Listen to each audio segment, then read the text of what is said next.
Первое заседание осенней сессии парламента Абхазии по традиции начинается с гимна. Первый вопрос на повестке – налогообложение международного аэропорта имени Владислава Ардзенва. Во втором и окончательном чтении депутаты освободили от НДС 8 видов услуг, предоставляемых оператором аэропорта. Это такие услуги, как обеспечение взлета, посадки, аэронавигационное обслуживание, обслуживание пассажиров и так далее. При рассмотрении данного законопроекта в мае месяце, когда комитет поддержал данную инициативу, было говорено условие, что после того, как будет реализована эта норма, аэропорт заработает, что правительство разработает и представит все те услуги, которые были включены в перечень правительства, что они будут оформлены в виде законопроекта, чтобы исчерпывающий перечень устанавливал именно парламент.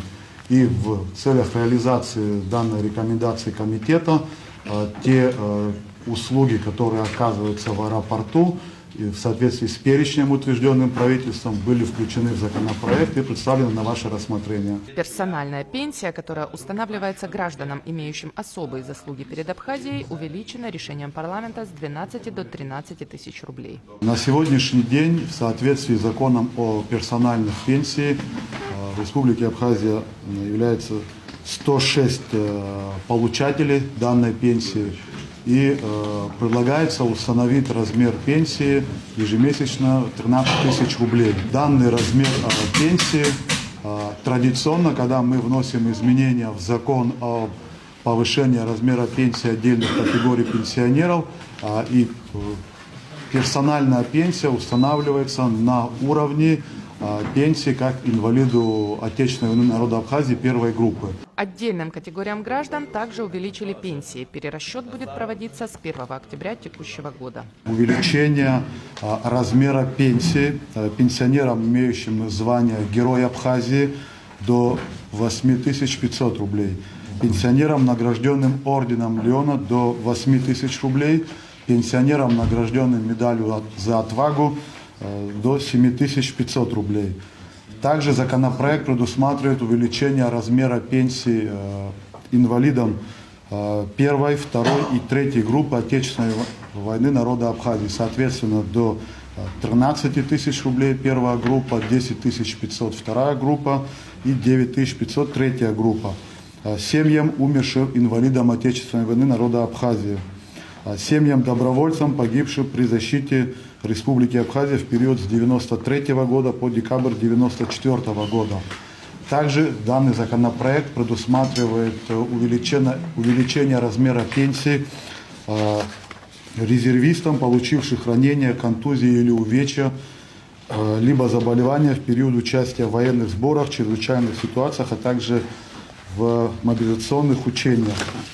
Также предусматривает увеличение размера пенсии резервистам действующего состава резерва, погибших при участии в военных действиях, чрезвычайных ситуациях. Установлены штрафы за продажу табачной и алкогольной продукции несовершеннолетним в размере от 85 до 170 минимальных размеров оплаты труда. МРОД для штрафов составляет 60 рублей, соответственно, сумма может варьироваться от 5100 рублей до 10200 рублей. Хотя действующее законодательство содержит ограничения в отношении продажи табачной и никотиносодержащей продукции, но ответственность не установлена.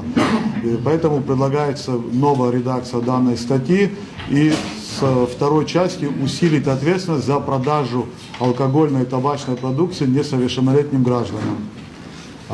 Вторая поправка, которая в Кодекс о судопроизводстве по делам административных правонарушениях, предлагается полномочия по данной статье подведомственность передать от административных комиссий, которые созданы в администрациях районных органов внутренних дел. Дамир Квециня утвержден на должность первого заместителя генерального прокурора Абхазии. Второе предложение, представленное генеральным прокурором Адгуром Агарба, депутаты решили отложить.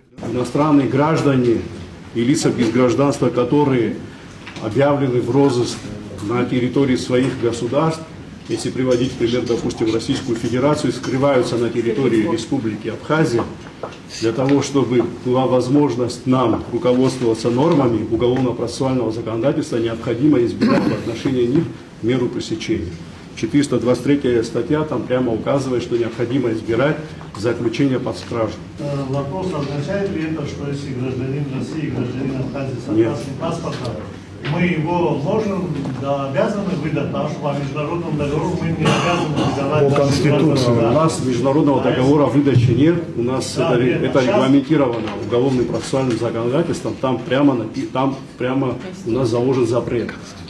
Наши граждане Республики Абхазия не выдаются. Это касается только граждан, иностранных граждан и лиц без гражданства, которые скрываются на территории Республики Абхазия. Голосование за эти поправки было решено отложить для более глубокого изучения в рамках комитетского заседания, потому что у многих депутатов возникли вопросы. Во втором и окончательном чтении депутаты узаконили практику уничтожения конфискованных майнинг-аппаратов. Данный проект закона, который был представлен, предусматривает, чтобы судебные исполнители после вступления в силу судебного решения о конфискации утилизировали, уничтожали данные аппараты. На сегодняшний день конфисковано более 4000 аппаратов, которые хранятся на складе Госкомитета по стандартам.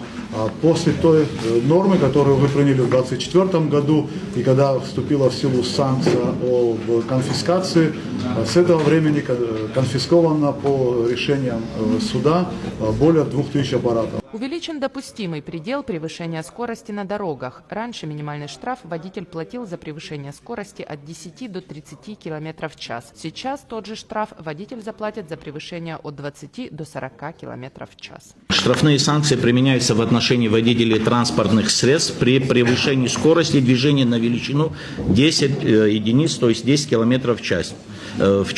Представленным законопроектом предлагается внести изменения в настоящую статью, увеличив количество единиц до 20, то есть до 20 км в час. Проектом закона вносятся изменения и в часть 2 настоящей статьи, согласно которой водители транспортных средств привлекаются к административной ответственности за превышение скорости движения на величину более 30 км в час. В соответствии с указанными изменениями 30 км в час предлагается заменить словами 40 км в час. Во втором и окончательном чтении депутаты приняли изменения, согласно которым органы санитарно-эпидемиологического контроля не смогут закрывать за нарушения объекты общепита на 90 дней, а только на 30. Дело в том, что по данному проекту предполагалось предоставить возможность государственным службам приостанавливать действие, например, общепита до 90 суток.